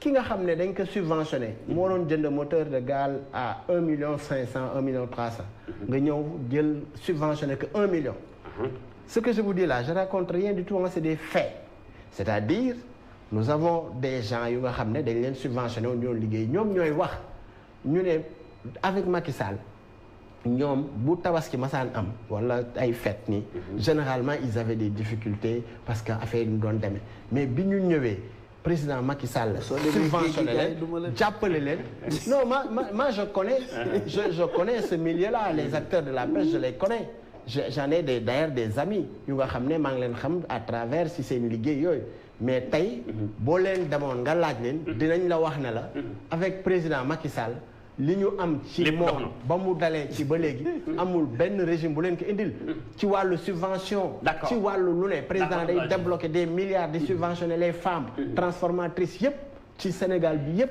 te li may wax nii boo am na ay femmes yoo xam ne su ma leen tuddee peut-être di nga leen xam ñu nga xam ne dañ nekk ci secteur bi di def liggéey bu am solo te ñooñu ñëpp dajale nañ leen fii au Grand Théâtre ci ay financement yu am solo yu nga xam ne président def na ko ay xaalis yu dul jeex mais li ma la mën a wax en vérité mooy le problème de la pêche au Sénégal nous l'avons pris à bras le corps et loolu c'est une vérité absolue te képp ku loo xam ne ñu ne la ñooñu tabaski dañ doon jënd ay xar yu baax pour seeni tabaski am parce que dañu am xaalis en fonction kii maintenant par rapport ak foofu laay daanale c'est par rapport ak ñi ñoo xam ne géej gi amul ay jën non xam nga des fois comme je dis dafa am ce qu'on appelle ay jën yu nga xam ne c'est des migrateurs généralement dañuy jógee fii mais daw mën nañ jógee Maroc fii daw ci géej gi di yeneen côté comme li ngeen wax mais yooyu il faut le comprendre dafa am ay mécanismes yu nga xam ne moom moo am mais aujourd'hui et puis dañu ci code bi aussi par rapport ak li ngay wax nii taayu jën yi nga xam ne moom la ñu war a napp xam nga sanction yi nga xam ne war nañ ko def lépp lu ñu war a jël en tout cas comme sanction dissuasive ñu ngi ko doon jël pour permettre que suñu géej gi ñu aar ko et moi je crois que s'il y a quelqu'un pour mieux protéger en tout cas le secteur de la pêche et aider les pêcheurs à non seulement ñu développer le secteur mais développer ñoom seen bopp c'est le président Macky Sall. Aziz jërëjëf ci kanam ma ñëwaat ci incha allah alors soxna si dama jaaxle yaa ngi ci sur le terrain en tant que acteur de la pêche itam actrice tey li mu wax loo ci indi comme réponse parce que moom jàpp na ni président Macky Sall moom parlement bi def nañ li war ci soppi loi bi code bu bees ak contrôle bi nga xam moo ci war. waaw xam nga nee na xaalis bu dul jeex. mais xaalis bu dul jeex te demul fi mu war a dem amul njëriñ je pense que depuis ñuy wax loolu la ñuy wax. nan la ñuy orienter li nga xam ni moom mooy jóge ci pêche bi pour investiraat ko ci pêche bi pour ñu jóge ci stade bi nga xam ne moom la ñu nekk. je pense que loolu mooy le défi moom li muy wax man dama si yëngu tey peut-être moom su ma ko waxee yaay Kumba Seck. bu demee Mbaaw dina xam yaay Kumba Seck. tout à fait voilà ñun foofu boo fa demee kii de séchage ya nga fa gis ñun ñoo ko fa yóbbu avec l'ITA yóbbu leen ITA ñu former leen ñu placer leen ay kii de clé de séchage defal leen formation ba ñu ngi bëgg a jàll ak ñoom ci nan la ñuy labelliser seen produit pour ñu koy mën a exploiter. parce que tamit femmes yi bu ñu leen dimbalee jox leen ay financement mais te dimbalewuñu leen ba nga xam ne seen produit yi nga xam ne moom la ñuy defar mu mën a nekk des produits compétitifs ñu mën ko exploiter mën ko exporter du jëriñ dara stade bu ñu nekkoon duñ fa mës a passé. moom jàpp na ni dafa doon ay centre de transformation yu bëri ci réew non centre de transformation accompagner wuñu femmes yi ci labellisation de leurs produits pour ñu man vraiment exporter ni mu waree tey boo demee géej gi nga dem jënd ko France daggu géej gi bu toll nii lu ñu la koy jaay mais foofu boo bëggee femmes yi suqaliku foofu ngay dem ak femmes yi te foofu ñoom demuñu fi ak femmes yi li mu wax nag am na ñu ngi investir parce que tey boo demee surtout mbaaw bi ñun ñu ngi fay agir waaye ñoom tamit ñu ngi fay agir defaraat nañ ko état bi defaraat na ko vraiment ba nga xam ni neex na dugg parce que ñun dañuy former femmes yi en santé sécurité au travail pour prévention risque professionnel dañ leen di financer ñun femmes yi nekk foofu dañuy agir ci ñoom mais am na benn waaye bu commentaire ni nee na est-ce que bala ñuy tabax ay centre de transformation nga am d'abord produit waaw loolu foofu laa bëggoon a ñëw sax da ngaa sàq mi sama lañ mais loolu yëpp am na fa mais tey femmes yooyu ñun xam nga ci lu ñu nekkoon accompagner leen en matière de protection sociale pour inscrire leen ci la couverture maladie universelle mais pour femmes yooyu indi seen apport pendant 3 mois femmes yi amuñu produit pour liggéey pour mën a verser amuñu jën lu waral loolu mais mooy li ñuy wax léegi conséquences yi ñuy wax léegi donc bu ñu waxee jën gi am na fi daf may jaaxal bu ñu waxee femmes yooyu léegi dañu am xaalis daf may jaaxal pendant 3 mois yaay Kumba Seck mu ngi may dégg ici à Mbao Yaama mu ngi may dégg à Yène foofu yëpp man dama fay dem donc xam naa lan moo fa nekk ak ces femmes là ñu ngi chercher ak ñoom des voies et moyens pour que seen situation sociale mën a améliorer. donc naam ñu ngi fay def mais nañu gën a orienter les ressources. tey fi mu war a dem bu doon tey taawal tey nga jàpp ni ci orientation yi lu mënta ñàkk la yan clé mooy li mënta ñàkk daar nga xam tey lu nu war a laal la ñetti point wala ñeent. xam nga sama xarit bi daf ko wax. Alassane Niane waaw Alassane Niane mais lépp ci ressource bi la. xam nga ressource bi. jën bi moom la ñuy jaay. teg koy bët. moom la ñuy d'abord il faut ñu gis jën bi pour napp ko. indi ko jaay ko pour mën a am xaalis. déjà jën bi boo ko dee dàqee ba génn Sénégal. te mënoo jot jën nga dem ci zone jaambur ñu jàpp la. fital la jàpp say nit jàpp sa matériel détruire ko. dugal la kaso état bi dem di négocier pour nga ñibbisi waat. tu recommences à zéro. mais secteur boobu du dox. jigéen ñi buñ dee toog ci taatu gaal bi jën bi di leen romb di dugg ci ay oto yoo xam ne ay étranger ñoom ñoo ko moom. ñu jël seen pañe yenu ko topp oto boobu dem ci étranger ba jëndaat pour mën a dellu si jaay seen waa kër ñu am lu ñu togg. mais secteur boobu boo nee mi ngi dox yaa ngi nax sa bopp. donc nañu xool fi mu doxul. fi mu doxul mooy produit bi la ñu géré wul. produit bi la ñu war a gérer moom la ñu war a protéger.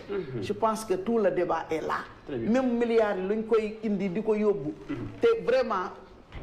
produit bi nga xam ne moom mooy ndeyu mbili gi en tant que tel protégé wuñ ko géré wuñ ko ñëwul ci ñi ko moom mënuñu ci jot ñi ko moom encadré wu leen ba ñu nekk dans des conditions yu ñu mën a accéder ci ce produit là def lu ñu leen ay installation yu ñu mën a transformer ce produit ba mën ko exporter valeur ajoutée bi dellu si waat des ci suñu biir pays dama ni demuñu fenn sànq nee na aussi ci bateau yi nga xam ñi ngi napp ci réew mi nee na ñi ngi am contrôle bi ñu soppee code bu bees la pêche bi ñu ngi am contrôle des fois ñu jàpp ay bateau daal leen di faylu ay amende 1 milliard jàpp ngay loolu tam xëy na avancé la aussi bu fekkee ñu ngi sécurité accord am na waaye ñu ngi surveiller ba kenn du napp kenn du yàq ni ko Alassane waxee waaw loolu moom lu war la loolu moom c'est dans l'ordre normal des choses parce que loolu lañ leen fi tege il faut ñu surveiller suñuy ressources il faut ñu protéger suñuy ressources mais li ñuy def moo doyul li ñuy def moo matul ni ñu ko bëggee defewuñ ko noonu defe naa ni ñett yooyu laa wax waaw li ñuy def moo doyul li ñuy def moo dul noonu li ñuy def ñun bëggewuñ ko noonu loolu de kon cuune am na waaw cuune am na voilà ñett yooyu nag moom moo am ci pêche bi et je pense que foofu la ñu war a teg suñu loxo pour jéem a saafara très bien Alassane est-ce que ñett yooyu yaa ngi ci bàyyi xel ni yéen coalition Natangué Askan Wi am na ci ay proposition de loi yu mënta ñàkk bay def dara une fois ngeen am doole penc daw réew Sénégal waaw ñun bu ñu yàlla mayoon ñu mën a incarner li nga xam ne mooy suñu gis-gis jëmale ci secteur de la pêche li ñu njëkk a def moom mooy les assises de la pêche xam nga lu tax damay dellu si ci yenn indicateur parce que loolu dafa am solo xam nga Abdou Aziz dafa wax sànq ne am na bateau yoo xamante ne dañ leen di arrêté te bu ñu leen kiiyee dañuy fay amende 1 milliard. loolu baax na. mais pour man loolu doyul xam lu tax. xam maa ngi wax bu ñu xoolee par exemple Sénégal. boo xoolee entre 2018 ak 2019 mais nañu jàpp ne 2018 mooy année de référence. 2018 Sénégal mi ngi exporté lu toll ci 451 000 tonnes. de poisson. moom la produire. 450 000 tonnes. li nga xamante ne moom la exporté. dinaa ci ñëw. léegi boo xoolee ci 450 000 tonnes boobu. bu ñu jàppee ne 130 000 tonnes. pêche illégale la. 130 000 tonnes. léegi yow bu nekk yow Sénégal dafa am 241 milliards ni ko Abdou Aziz waxee muy dëgg. ci 450 000 tonnes. alors que par là même mi ngi ñàkk 130 000 tonnes. yow léegi bu nekkee am nga 240 milliards ci 450 000. kon 130 000 tonnes ñaata la. di nga jege presque la centaine de milliards. donc yow boo jàppee ay bateau. nga teg leen benn amende 1 milliard. fekk yaa ngi perte 100 milliards de côté. kon ana solo si. yaa ngi liggéey di perte. exactement donc ça c'est un élément sur lequel il faut réfléchir. leneen li mooy. il faut ñu xam ni napp dafa am ñetti fonction benn bi moom mooy nourrir askan bi. beneen bi fonction sociale la. benn bi fonction économique la. te au-delà de loolu nag. nga am li nga xamante ne moom mooy la fonction géopolitique. parce que ñun dañu nekk ci réew boo xamante ne suñu géej. buñ ko xeeb. waaw. yaa ngi parce que boo amee 718 kilomètres. de côte loolu moom bul ko xeeb. te ma xamal la benn affaire. ñun dafa am moo tax Sénégal ñun dañuy war di sant suñu borom tout le temps. ndax damay wax souvent ne ñun borom bi deseetul Sénégal lenn. dafa am benn phénomène bu ñuy tuddee upwelling. phénomène boobu mooy. gis nga ci biir géej bi dafa am benn genre ndox bu sedd. boo xam day jógee ci profondeur géej. day jógee hémisphère nord di wàcc ci ko ay réew yu mel ni Sénégal Maroc Mauritanie Gambie te gis nga ndox bu sedd boobu moom mooy permettre tey sa reproduction gaaw jën yi man di gaaw dinañ di voilà te xam nga lan moo ci am solo ci loolu mooy loolu boo koy am reproduction bi c'est au niveau du littoral maanaam ci peggu géej bi nga am jën te tey boo xoolee phénomène boobu boo jëlee àdduna bi ba mu wër 3% le concerné sur l'ensemble donc des océans 3% Sénégal ci la bokk te phénomène boobu 40% des reproductions de la pêche wala des reproductions halieutiques boo xoolee ci biir 3% boobu la te léegi nag 65% de l'exploitation de la pêche ci kaw 3% boobu la mais kon li problème Sénégal kon ba Sénégal di ñàkk jën gis nga nag di ko nappi ay Guinée-Bissau ay Cap-Vert ay Mauritanie moo tax ma lay expliquer man ne la gis nga indicateurs yi dafa baax parce que loolu mooy tax nga mën a xam Sénégalais yi xam de quoi on parle léegi moo tax ñun dañoo jàpp ne dañuy def les assises de la pêche soo defee les assises de la pêche lenn moom dafa doon loo xam ne dañu koy proscrire xam lu tax man su ma amee tey 122 navires aw ma benn moyen di xam ñii li ñuy génnee ci réew mi ñaata la donte accord bi day naan yow ton catégorie bi nga war a jël catégorie bi ak catégorie bi loolu la accord bi wax amul contrôle non amul contrôle parce que navires yi c'est des navires industriels ñi ngi ci biir géej bi léegi ñun li ñu bëgg a def xam mooy lan boo bëggee protéger Sénégalais et loolu nekkul ay démagogie wala waxu politique la bu ñu bëggee li jàppale li nga xam mooy secteur bi il faut faire preuve peut-être de chauvinisme maanaam mooy nga ne li olof ñaar di wax sama bopp ma gën du bañ naa la loolu la ñu war a doxal ci suñu secteur pêche xam nga noo koy def suñu naaree signé benn accord par exemple avec benn dëkk boo xamante ne pour ne pas le citer étranger la li ngay def mooy da nga koy ne yow lan mooy sa soxla su nekkee dafa ne man dama soxla par exemple 38 000 tonnes de merlou wala dama soxla 38 000 tonnes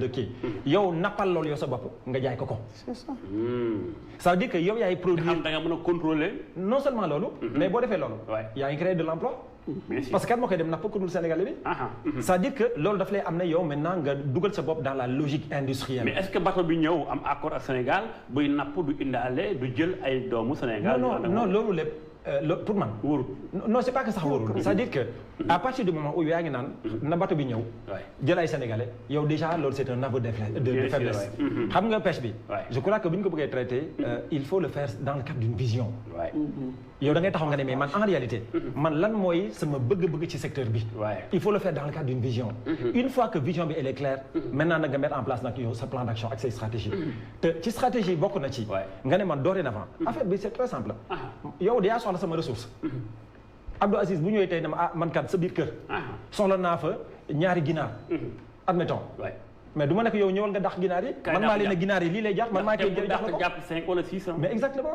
mais su duggee ci benn ngundu bi ne ma ñaari ginaar laa fa soxla man ko waa demal man maa ngi dama am rendez-vous fii moom bu duggee ci benn ngundu bi jël fa téeméeri ginaar lu ma ci xam donc li ñu war a def mooy faire en sorte que déjà ñun nous devons nous placer d'un point de vue de ceux qui produisent te booy produire su boobaa yow di nga xam ne comme li man sama ressource la man Sénégalais maa ko moom kon dinaa def li nga xam ne moom la soxna si doon wax mooy le repos biologique di nga ko mën a pareeguma dinaa egsi di nga mën a gérer li nga xam ne moom mooy le repos biologique c'est très important Sénégal xam nga naka la ñu organiser suñu repos biologique moo tax réew mi dañu war a bàyyi caaxaan dañ ko organiser 2 mois 3 mois non mais c'est pas pour toutes les espèces non dañ ko organiser ay zone la way exactement dañoo ne dañuy jël par exemple 4 périodes de repos waaye dañ koy jagleel par exemple par espèce et loolu c'est pas la bonne approche leneen li mooy xam nga la transformation wax nañ ko sànq il faut que tey boo xoolee li nga xam ne mooy sardine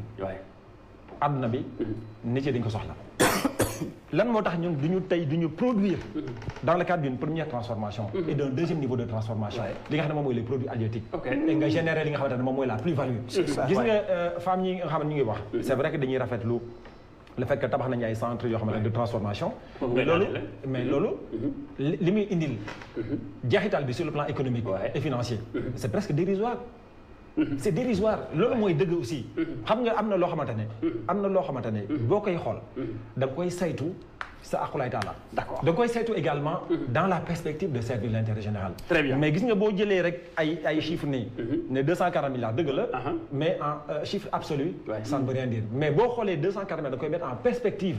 par rapport ak li mu war a mën a jur. Très bien et c'est en ce moment que ngay mën a am ay. Très bien Alassane Niang le président de la coalition naataange askan wi alors Abdou Aziz je pense que indi na fi ay idées yoo xamante ne bii boo ko digloo da nga naan am na lu feeñ ci xam-xam boo xam da ngay xam ne lim nekk na doxin wu am solo ni ko soxna defee sànq di madame Fambaye Ndoye donte Ndoye bi sant wi neexul waaye indi na idées yu am solo itam par rapport ak napp gi ndax lépp rek mi ngi ci gis jën wi sànq bu fekkente ni accord de pêche am na mais li ëpp solo mooy yaa ngi wax sànq aussi contrôle bi ndax sànq li mu wax moom Alassane Niang dafa aaje taxaw daf ko indi ci njàngale mu simple mu neex xam da nga maa bëgg a jaay 100 tonnes jën manil rek demal géej jaay na demal napp man na maa napp 200 wala 300 tonnes li mu expliqué ci ngunu ginaar bi benn ndóoyeen xam nga ne boo xam ne demal jàpp fa ñaari ginaar mën naa dem jàpp ñeenti ginaar ba juróom ngeen dem yoonam da ciy boole copine sax très bien dem di def ay mbiram est-ce que nekkul ni dëgg-dëgg xëy na def ngeen effort mais fi échec bi tax nappkat yi sonn loof gaal yu bari naan barça ñu bari na ci leneen ak leneen est-ce que nekkul ni foofu mooy problème bi dëgg-dëgg da ngeen desee dem ci mbir mi gestion bu tegu ci yoon dëgg ne ci kaw fekk na mbir mi ngi en profondeur. Oui, mais xam nga vous savez le problème de la pêche au Sénégal en tout cas ci li nga xam ne l'État du Sénégal def na ko en tout cas pour jàppale les pêcheurs. Si vous vous rappelez tout juste après bi président Macky Sall gagné en 2019 là bi ñu falee le ministre Alioune Ndoye sa première sortie dafa demoon en Mauritanie. Pourquoi? Parce que nos Sénégalais dañu amoon ay jafe-jafe en tout cas au niveau de la Mauritanie ñenn ñu am fa ay problèmes ñu jàpp leen yenn kii mais ce qu'il faut comprendre aussi que des fois ñuy coow di kaas loo xam ne aussi il faut ñu nangu ko xam nga réew yi aussi la Mauritanie est un état souverain am seeni règles am règlement yi ñuy teg un peu partout yeneen dëkk yëpp quoi mais non ñi nga xam ne dañuy jóge fii par exemple di dem foofu aussi excusez-moi règlement yi nga xam ne ñoom moom la ñuy teg aussi ñoom en vérité dañ ko war a di respecter mais bi problème yooyu amee avant le ministre Alioune Ndoye le président Macky Sall après est parti voir son homologue mauritanien pour waxtaan pour nu ñu gën a jàppale ci wàllu maanaam licence de pêche yi.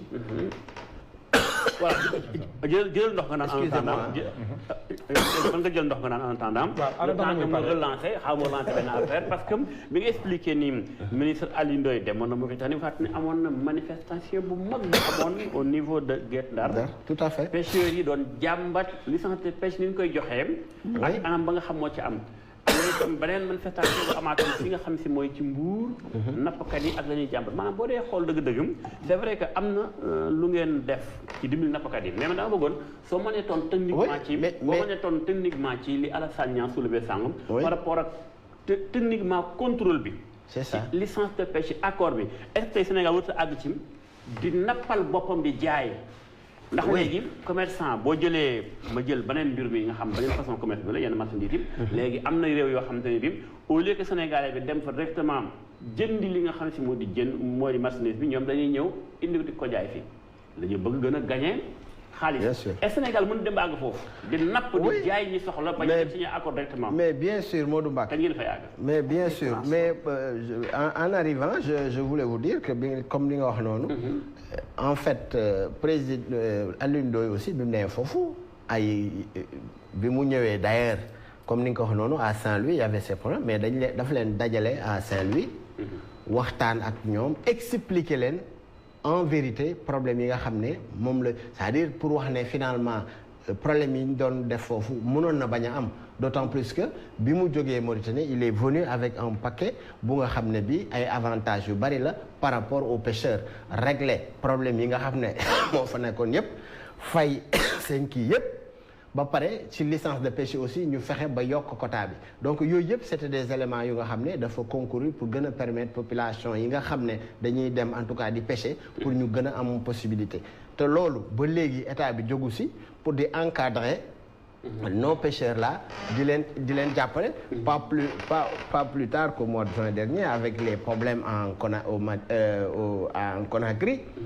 Il y avait une très forte délégation du ministre bu mu demee foofu pour régler les problèmes yi nga xam ne foofu on avait pratiquement arraisonné plus de 30 attention je termine xaar moo mu posé benn question maa ngi déglu mais xam nga da nga ne ci li nekk ci kaw maanaam problème bi mi ngi ci suuf yaa ngi ci kaw di wax ministre bi demee Mauritanie est-ce que nekkul problème baa ngi noonu maanaam tey lu tax nappkat Sénégal dem bay dugg Mauritanie ba fi am problème lu tax nappkat Sénégal dem ay Guinée-Bissau di fa am problème Sierra Leone Cap-Vert partout en Afrique sous région bi lu tax Sénégal di fa dem di nappiim ba fay am problème est-ce que tey géré woon lu ñu am ban koy nappi fii ci suñu biir 700 kilomètres de côte yi est-ce que nekk loolu mooy dëgg-dëgg alikalaj ji wala ma bàyyi la nga dem fi nga bëgg a dem noonu yow non mais en fait li nga wax noonu xam nga c'est trop facile par exemple comme que ne ñun dañu war a yem fii Sénégal di napp.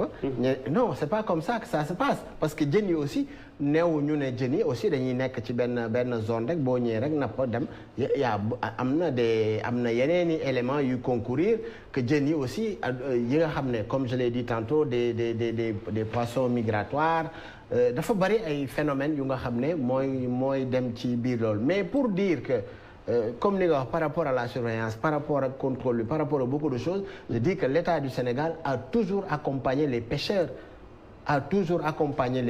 pour permettre leen lépp lu nga xam ne añ nañ ko ci ay jafe-jafe ñu jàppale leen si je vous dis que bi gën a mag mooy par exemple seen problème yi licence de pêche yi non seulement ñu ngi si def nee ñu Mauritanie gëstu nañ ci lu bari ni muy gérer accord de pêche am la preuve Maroc mi ngi nii tey gis nga Maroc fi Sénégal di amee ay quelques millions d'euros. Non, c'est différent. Maroc mu ngi ci presque 40 millions d'euros. Mais c'est différent, c'est par rapport ak yan variété la ñuy pêcher ak lu ñuy pêcher ak naka la ñuy pêcher c'est différent.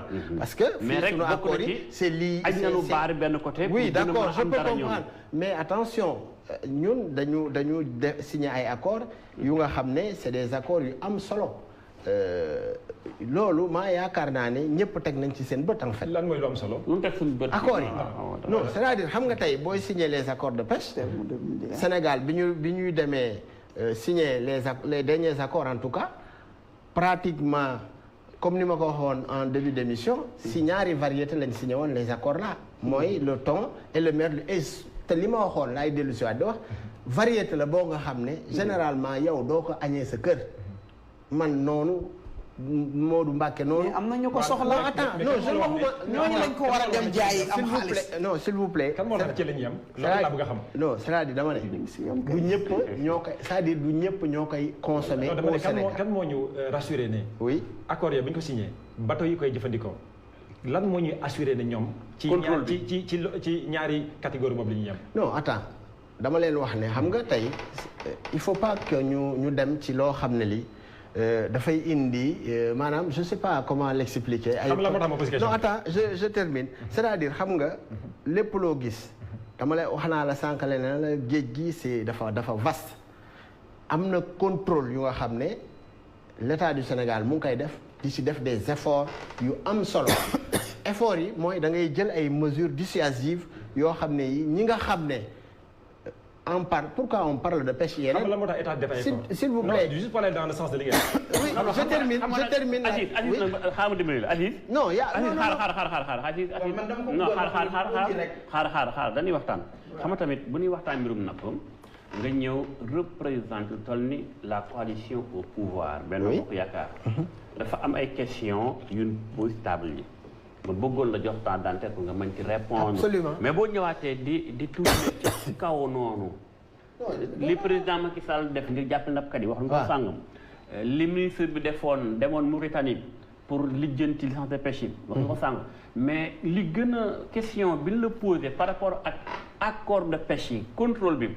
wala bu fekkente ni amoo ci kii nga wax ma ni ma carrément ma. mais Modou parce que waaw maa ngi lay diglu ba léegi mais vraiment. mais Modou le contrôle mais en fait moi je crois qu'on ne s'est pas écouté mais Modou. maa ngi lay diglu dama la wax ne la l'État du Sénégal. problème bi nga wax nii c'est un problème qu'il a pris à bras le corps. ci naka mooy problème mu contrôle bi c'est-à-dire d'abord ñu xool ne problème bii xew nii war nañ ci mën a réfléchir war nañ mën a xool naka lañ koy téye naka lañ koy saytoo ba nga xam ne ñi nga xam ne ñoom ñoo si évoluer dinañ am en tout cas lépp li nga xam ne koom-koom bi ñu waat dañ ko am naka lañ koy mën a préserver loolu moom moo tax ñu indi ce mécanisme de contrôle là changer le code bi nga xam ne dañ ko defaraat yóbbu ko assemblée ñu voté ko pour yokk corset mën naa ko wax le mot maanaam ñi nga xam ne dañuy ñëw di vote di dem di piller su bu fekkee noonu lañ ko mën tuddee piller di napp boo xam ne bi jaaduwul illégal bi pêche illégale et 130 000 voilà solution bi nag buñ leen jàpp mais buñu kuñ si jàpp nee naa la dañuy jàpp dañuy arraisonner seen bateau yi dañ leen di sanctionner dañuy fay ay amende te amende yi mën na dem ba 1 milliard de francs c'est-à-dire pour wax la ne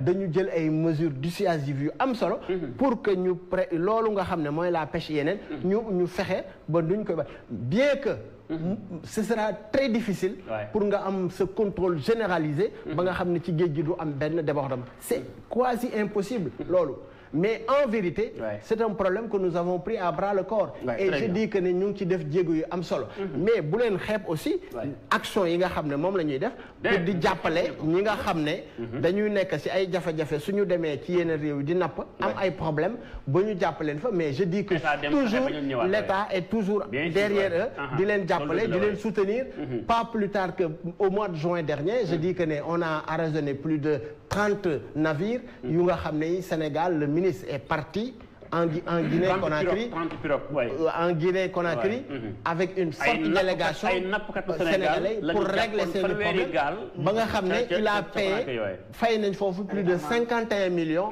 pour que ñu mën leen jëlloo si waat jox leen seen i affaires c'est-à-dire donc pour vous dire que ne l'État du Sénégal ak lu ñu ko mën a waxal il est toujours ci gannaaw ñi nga xam ne ñoo napp yi pour di leen jàppale di leen soutenir loolu c'est-à-dire c'est des vérités absolues mais bu ñu waxalee yàlla rek xam nañ ne si wàllu nappa gi moom lépp lu nga xam ne ci wàllu surveillance des côtes li ñu ci man ñu ngi ko ciy def bu baax a baax a baax waxuma ne nag li ñuy def doy na non je dis pas ça mais ñu ngi toujours di dem vers une amélioration et je vous dis que ce que le président de la République a fait ci wàllu nappa gi ci wàllu pêche ba mu ñëwee ak léegi aucun régime laa ne mosu ko fi def loolu c'est une vérité absolue maintenant nag d'accord naa ñu ne fii am na lu manqué wala nii waroon nañ ko defaree ne peut-être parce que loolu aussi c'est lié à la nature de l'homme ñun nii mënul def lépp lu ñuy def mu parfait loolu bu doon loolu la kon benn régime rek boo fi nekk di liggéey lépp day parfait kenn du am problème mais c'est parce que il y a toujours des insuffisances ça c'est lié à la condition humaine il faut le comprendre comme tel mais dans le cas de la pêche nous avons beaucoup fait et moi je crois que aujourd'hui Mbacké vous pouvez faire un public reportage nga dem en tout cas ci les acteurs nga leen di laaj par rapport ak l'avènement du président Macky Sall tout ce qu'ils ont eu ci wàllu pêche non boo képp ko tànn dinañ la wax ne la li ñu am ci président Macky Sall ci wàllu pêche ak réorganisation bi am quai de pêche yi ñu leen tabaxal combien de quai de pêche lañ tabaxaat yu bees indi ko pour gën leen jàppale dul jeex du xaaj les complexes frigorifiques c'est-à-dire am na loo xam ne bu ñu ko doon énumérer benn par benn maanaam fii duñ fi jógee tellement que nous avons fait et nous avons beaucoup fait justement Aziz xam naa sax la ñu jógee ci plateau bi ndax laf day tàmbali bëgg a jot ci pour jël transition bi waxe baatu jóge fekk yooyu pour wax ne léegi ñu tàmbali jeexal mais tey bu ma ñëwaatee sànq da nga ma laaj ni ma bu ma demoon ci acteur de la pêche yi yaakaar naa du ma sori kenn nga ñuy toog ci sama côté c'est ça li mu wax sànq yëpp yow loo ci diglu ci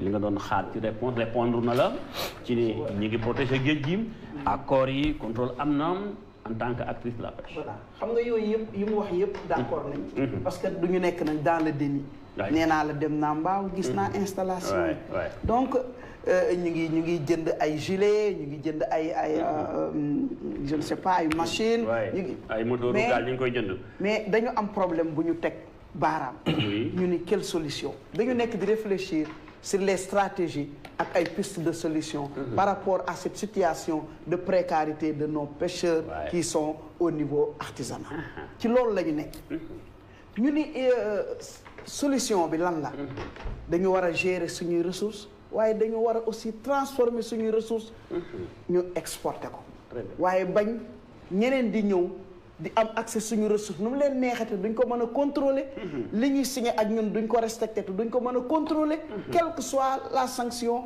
mënul vraiment jël le dessus ci lessive bi ñuy lessive suñu géej gi donc ñu ne quelle est la solution tey dañu ñëw signé ak ñun 10 000 tonnes de thon par an donc la demande est là bien exprimée ñun xam nañ ni donc Union européenne soxla nañ 10 000 tonnes de thon par an mais ñun suñu pêcheurs yi mënuñu napp 10 000 tonnes de thon par an plus de 600 000 tonnes voilà mais ces accords-là doguma la c'est pour permettre à nos pêcheurs d'augmenter leur capacité de production moom moo tax ñuy signer des accords avec les pays yi nga xam ne comme la Gambie comme la Mauritanie comme le Sierra Leone loolu navire yi ñooy ñoo nappal ko seen bopp yóbbu foofu la ñuy waxe il faut ñu xam ñun solution la ñuy wut navire yi ñooy ñëw nappal ko seen bopp yóbbu te buñ koy napp yemuñu ci thon bàyyiwuñu benn variété ci géej gi lépp la ñuy lessiver tonni ko gis nañu seen filet yi ñu yore non contrôle bi mënul demee noonu peut-être des fois dina am ay contrôleur nag on dit pas que dañ leen di bàyyi rek mais ñuy nekk ca bateau ba contrôle bi ci war coercion bi ci war mënuñu ko am ci ces bateaux donc ñu ne 10 000 tonnes boobu la demande est là bien exprimée ñun am nañu la ressource mais am nañ des acteurs yoo xam ne mën nañu napp loolu su dee amuñu moyens yi war nañ leen a mën a encadrer ñu am moyens yi am logistique nécessaire pour ñu mën a napp ces 10 000 tonnes ñu encadrer ko non seulement sax ñu jaay 10 000 tonnes yooyu mais war nañu dans le cadre de la transfert de technologie ñu xam ñooñu nan la ñuy transformer ce thon là pour consommer ko ñu installer ces installations muy création d'emploi nekk une chaîne chaîne de valeur une chaîne de valeur boo xam ni dina à chaque niveau dinañ fa am ay emploi yu mu créé ñu transformer ko ba nga xam ni prêt à consommer dañ koy génnee suñu réew jox leen ko bu boobaa ñu ni valeur ajoutée bi yëpp lay des si dinañu jot xaalis bi on aura le beurre et l'argent du beurre comme on le dit donc loolu la ñu wax ni ñun piste de solution boobu la ñu bëgg ñu exploiter ci jàpp ngeen di yéen bu ngeen amee penc ndaw réew majorité ngeen mën a teg ay loi yuy tax ba ñu mën a gën a yokk chaîne de valeur bi maanaam kon li Alassane ñaa wax sàngam parce que it ba mu solo bien sûr ba waa ji sant Fall buy jënd ñaari ginaar ci ngunu li doo dem ne ko demal jàpp mi ngi noonu nga fexe ko topp dem jàpp jox ko bu waajee sax nga jox ko bu waajee fees xaw ma nga def jox ko nga xam lépp yaa ko def sa bopp suñu jigéen ñi loolu rek lañ man defar ko ba mu baax conditionné ko transformation bi alors Alassane et puis li ma bëgg a yokk foofu rek fàtte mooy boo xoolee en 2020 problème yi ñu doon am avec la Mauritanie par rapport aux licences de pêche mais en 2020 il y a ce qu'on appelle la gratuité des licences de pêche avec la Mauritanie xam nga yooyu yëpp ay facilitation la yuy permettre suñu pêcheurs yi ñu gën a am possibilité de voilà dem nappi si condition yu nga xam ne mais problème mooy kay dañu bëgg ñu toog ci réew mi man loolu sama problème ba tey voilà ñun loolu la ñuy wër napp ci réew mi waaw mais d'accord daañu continuer xam naa da nga xaw a gis ministère de la pêche peut-être man dama doon xalaat ni fay benn bokk yaakaar sa waaye jàmbaaral loolu mais xam naa bu doon dañuy waxtaan mbirum collectivité territoriale xëy na lay gën a xarañ ndax ma ngi ci ministère booba est-ce que boo ma yónnee woon benn agent au ministère de la pêche est-ce que gën a jàmbaar nga mais gis naa ni vraiment am na yooyu mais nag voilà noonu la jàmbaar nga alors Alassane tey une fois bu naataanga sa nekkoon pencu ndaw réew Sénégal est-ce que ngeen am fa doole lan ngeen di war a mën a def pour lii war a mën a nekk parce que lu am solo la lu am solo la fexe ba chaîne de valeur bi loolu laay wax ci gerte gi ñu ko fiy bayee di ko fi segal di ko fi def diw di ko transformer di ci génnee leneen ak leneen di ci génnee thon di ci génnee xaw ma chocolat bi maanaam fexe ba jën yi tam mel noonu question bu am solo nga posé Modou Mbacké Niang dinaa si tontu léegi mais balaa boobu dafa am benn ay éléments yi ma bëggoon mettre sur la table ndax Sénégal yi def ci jàngat xam nga réew soo tollee ci ñaari may bëgg a tudd xamal ni lajjite am na foo dégg subvention waaw kon c'est-à-dire secteur boobu dafa dee waaw ba ñu koy dooleel di ko rof doole parce que bu nekkoon la pêche mi ngi jouer rôle bi nga xamante ne moom mooy le rôle moteur dans l'économie pêcheurs yi di ci gis seen bopp kon du aaju ñu koy subventionné waay dëgg la donc foo dégg subvention ci réew rek kon xamal ni c'est un secteur qui est soit moribond wala ñu ngi ci ay jafe-jafe yu metti leneen li mooy damay jël benn exemple boo xamante ne bu terre à terre comme ça ñuy mën a diggante mooy nit ki mi ngi ci biir këram yaa ngi dégg yor fukki doom li mu yor pour ñuy mën a dund mu ne non lii mënuma leen ko jox. dafa am benn wala ay fukki kër yoo xamante ñu ngi à côté. man ci at bi li ma yor yëpp ñoom laa ko jox.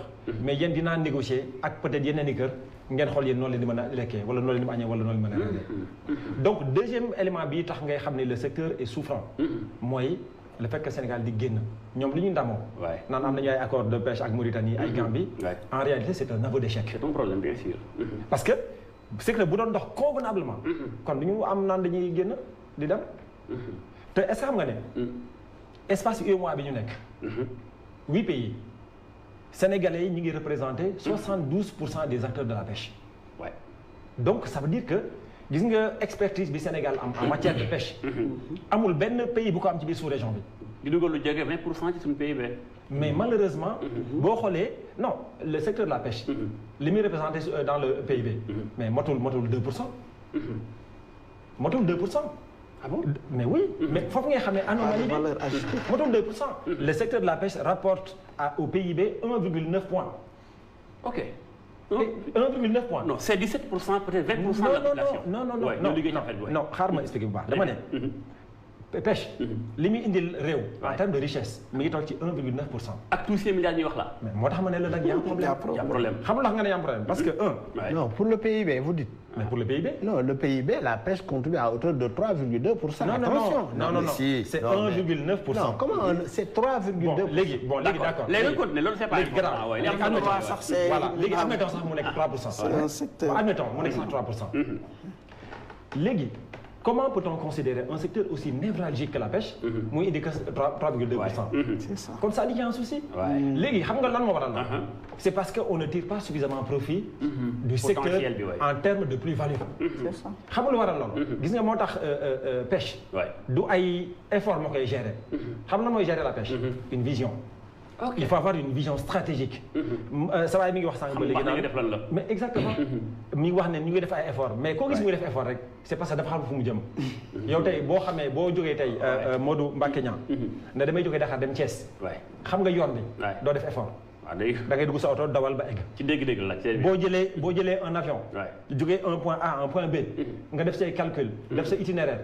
doo def effort. mais dès l'instant non xaaral ma jeexal. c'est des attention. ce que vous dites là non scientifiquement c'est pas vérifié. parce que lépp attention même même booy conduire. xam nga mais bàyyi moom non dama lay dog foofu rek pour wax la ne lépp loo gis. lépp loo gis. nga di ko def. y a des efforts. même dawal bi ngay wax nii nga dawal fii tel sa auto confort dawal ba Thiès c'est des efforts permanents yooyu def pour dawal attention c'est-à-dire dama la bëgg a wax ne la. d'accord nañ ci li ma bëgg a wax foofu par rapport ak la pêche. quand je parle des efforts. yu nga xam ne moom la état bi di def. c'est par rapport ak fi nga xam ne fi lañ fekkoon le secteur de la pêche. ak fi nga xam ne fi lañ ko indi. ak fi nga xam ne fa lañ leen bëgg a yóbbu. parce que loolu yëpp c'est à travers une vision comme ni nga ko waxee. c'est parce que nous avons une vision très claire. ci cadre boobu. nga xam ne wax naa la ko. boo demee càmbar le PSE. di nga gis ne cette vision là elle est très très très bien organisée et très bien impliquée am place bu leer bu nga xam ne fa lañ ko teg loolu moom c'est une vérité absolue et moi je crois que ne mën nga continuer léegi li ma bëggoon expliquer mooy gis nga effort dès qu'on est dans la dialectique de l'effort rek wala dans la dialectique de quelqu'un qui est dans une situation de production d'effort rek kon dafa am jafe-jafe dafa am lu muy wane foofu gis nga secteur bi ñu nekk nii le secteur de la pêche en réalité bu ñu ko bëggee régler moom laay wax sànq mais il faut passer par des assises. ok mais boo defee assise ça veut dire que léegi exportation. da ngay def soit ñu modifier le code de la pêche. pour interdire même l'exportation des matières premières. wala boo koy def tamit. da ngay xool nooy defee benn limite. parce que xam nga loolu lu muy jot boo ko interdire. yow boo décidé ne moom léegi man dorénavant dootuma bàyyi sama produit di dem. mais ça veut dire que yow. Sénégalais yi. mënuñu consommer lépp li nga xam moom la ñuy napp. li ngay wax ni may jox un peu exemple Mauritanie. lu nappkat sénégalais bi napp du génn Mauritanie. exactement léegi leneen li mooy. yow boo nappee. fonction yi nga xamante ne moom lay pêche def wax naa ko sànq. leneen dina tax sénégalais yi parce que Sénégal déjà. coof moom kenn gisatu ko fi. jën bu baax dootoo ko fi gis.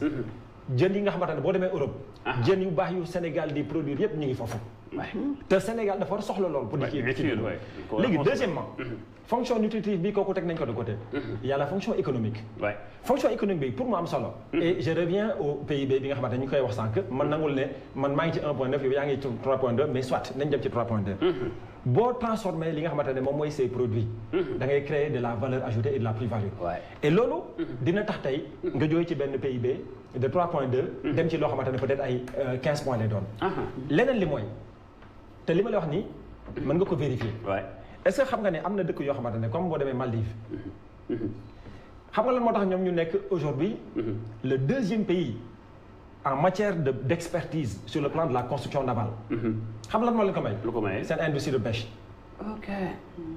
donc ça veut dire que li ngay gis foofu mooy lan mooy ñoom ils ont réussi à bâtir une industrie qui n'a rien à voir avec la pêche tout simplement parce que dañ ko soxla donc ça veut dire que tey ñun bu ñu ñëwee nous allons mettre en place des lois yoo xamante ne qui vont interdire qui permettront de transformer une loi qui permettra par la suite de dire que tey bu ñu ku ñu war a jaay jën ñun ñoo koy dem nappi suñu soxlee navire nous allons essayer d'avoir la technologie qu'il nous faut expertise bu mu soxla pour ñu commencer di tabax suñu navire loolu boo ko defee lan la lay jural Modou Mbacké Niang ça veut dire que yaa ngi nekk di travailler sur cet emploi donc xam nga li ñuy wooyee effet induit da ngay jël benn loi boo xamante ne pour traiter un secteur mais da ngay gis effet positif yi di ñëw parce que di nga créer ay emploi et puis le fait aussi de pouvoir amener les Sénégalais aujourd'hui à s'investir ou à investir l'industrie par exemple navale mais di nga nekk di former ces jeunes li nga xamante ne moom mooy la formation l'enseignement supérieur da ngay gérer li nga xamante ne moom mooy des métiers qui sont en adéquation avec li nga xamante ne moom mooy ses spécificités moo tax ñun le secteur de la pêche c'est un secteur boo xamante ne qu'on considère comme étant stratégique pour le Sénégal pour les Sénégalais et lépp loo xamante ne dañ koy def dans le cadre d'une chaîne de valeur au plan national régional mais également au plan global. foofu laa jeexalee. jërëjëf ñu gërëm la vraiment waxtaan bi am na solo xam naa ni dama xamul ba xam da nga doon napp xaw ma lan la exactement mais li may dégg ci xalaat yu am bi rafet macha allah sama doomu baay bi. yow tamit soxna si macha allah yow tamit fekk aussi macha allah waaw gis nañ vraiment commentaires yi bari na nappkat yi xam naa seen kàddu ñu ngi jib.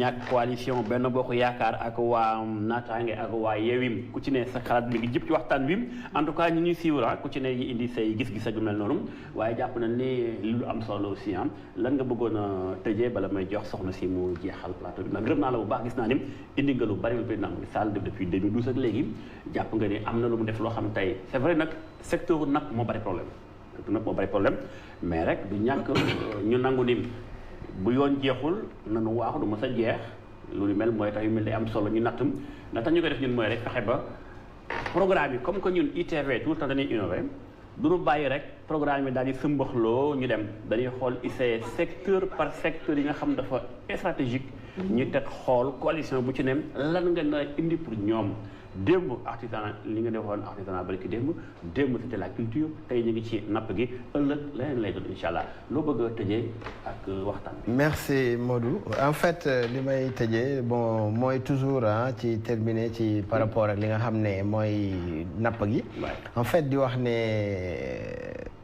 comme ni ma ko waxee tout à l'heure le président de la République à travers le plan Sénégal émergent nga xam ne c'est le référentiel de toutes les politiques de développement dafa am gis-gis bu am solo ci li nga xam ne mooy secteur d'activité boo jël muy napp gi muy sàmm gi muy agriculture muy fànn boo jël dafa am nu nga xam ne noonu lañ ko normé ba nga xam ne te loolu yëpp li ko waral mooy gis-gis bu leer bu mu am pour yóbbu Sénégal vers l'émergence et ma jàpp naa ne jéego yi nga xam ne moom la ñuy teg ci wàllu pêche ñu ngi ciy def liggéey bu am solo parce que lépp loo gis aussi ñu comprendre ne boo xoolee ne askan bi nga xam ne sama askan la ñii nag dañu spécialisé wu nekk ci benn secteur di fa yëngatu lépp loo man pour encadrer leen jàppale leen da nga koy def et quand je parlais d'efforts consentis c'est par rapport à ça c'est-à-dire c'est pour accompagner cette belle vision du président de la République c'est ñi nga xam ne ñoo nekk dans le secteur de la pêche di ci yëngatu ñu accompagner leen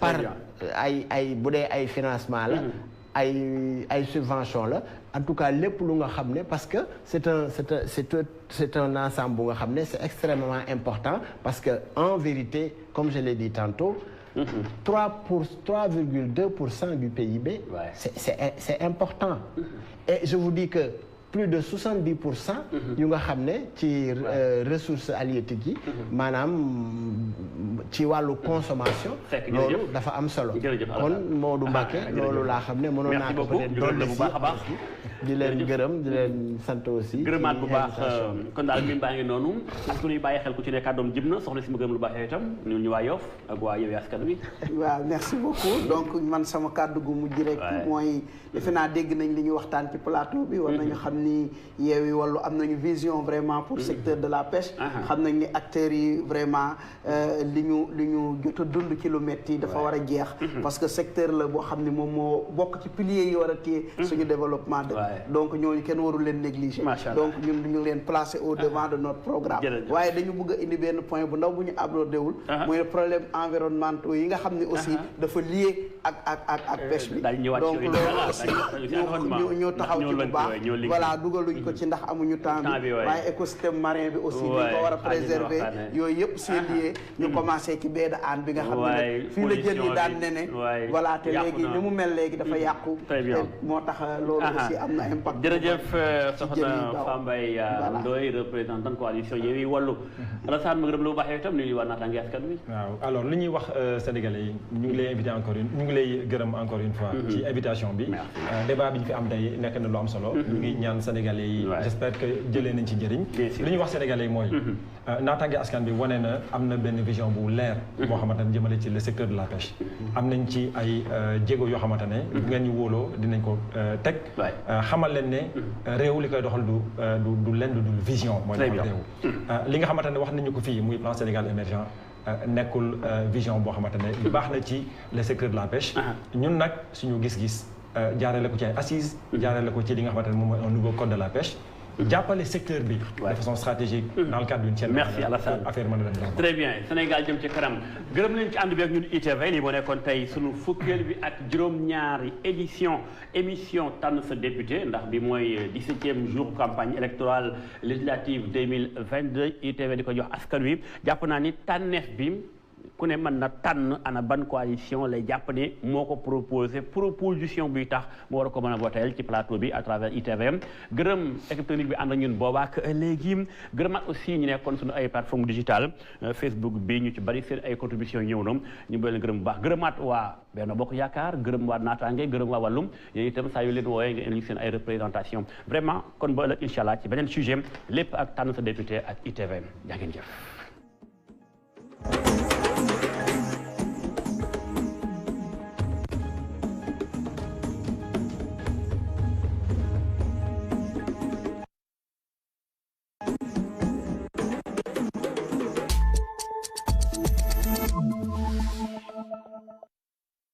Il n'y a rien pour stimuler nos émotions comme un bon jeu de sport. Fais la passe, pourquoi tu ne rentres pas dans la télévision pour lui faire la passe? Et comme dans la vie, tout ce qu'il faudrait, c'est une idée folle pour changer la donne. Et devenir la scène pour votre succès. Okay, guys, listen. We have to tighten our defense. You, make sure you pass the ball. C'est ainsi que sont faits les gagnants. Ils ont une chance de dominer le jeu et saisissent cette chance pour prendre leur destin entre leurs propres mains. Êtes-vous prêts à gagner? 1xBet, suivez les leaders. Gaston Production présente.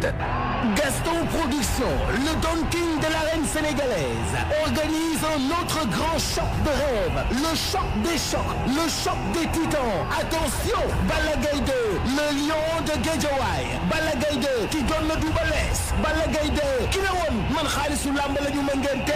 Ah mooy daje kan Gris Bordeaux qui donne le Tigre de Fass, qui donne Mbaye Guèye, qui donne Tafa Guèye, qui donne Fass fa lamb soso mbokk yi loolu dinañ ci tëgg ndënd ba ndënd xar loolu dañ ci tëgg tama ba tama xar Gaston ne le 7 août ci la lay leer ni gëleem kenn mënu koo ñand waaye Balla Gaye 2 ne damay ñand gëleem ga Gris Bordeaux ne damay ñand gëléem nga man leen loolu de xam ngeen ni du yomb arène nationale le 7 août Balla Gaye 2 Gris Bordeaux waa Guédiawaye ne waa Fass fii la ñuy bàyyee bëree waa Fass ne Balla Gaye 2 fii lay jóge bàyyi bëree ñu ne déedéet bu mu demee noonu lii sport la ku nekk di tëkk sa morom ma ne Balla Gaye 2 mais Gris Bordeaux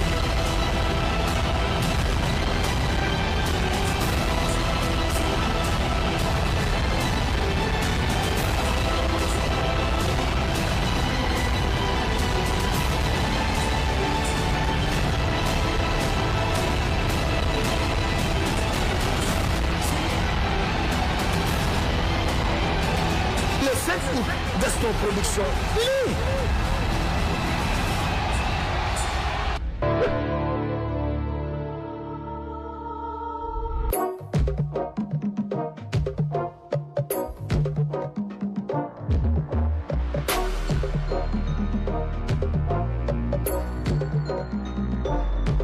Envie d'assister au plus grand rendez-vous de football? La Lunas vous donne l'opportunité de gagner un séjour spécial Coupe du Monde 2022 avec le jeu concours Lyon ou Qatar. Vous avez bien entendu, tentez de gagner votre place en pariant sur notre site lonas.bet à partir de 5 000 francs CFA ou dans nos kiosques ou magasins à partir de 2 000 francs CFA. Pour valider votre participation, enregistrez-vous sur le site lonas.sn/Qatar. Vivez l'histoire en live avec la Lonas. Alors n'attendez plus, à vos marques, prêts, pariez. Je déconseille au moins 18 ans.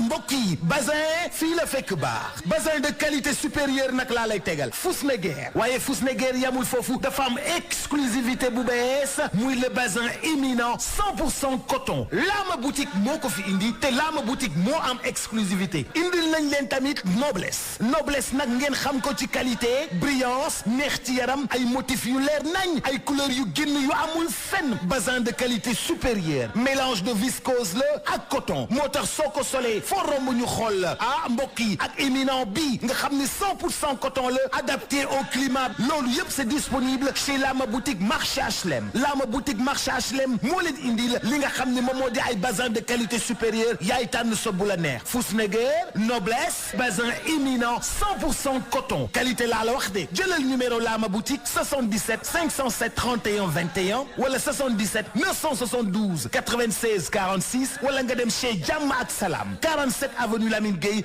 angle Grasland ci 78 306 12 61 wala nga dem Sénopolel 44 rue Paul Hall ci 77 576 87 59 wala 76 559 25 27 le bazin Fusneguer éminent 100% coton ay lii am na qualité lii rafet na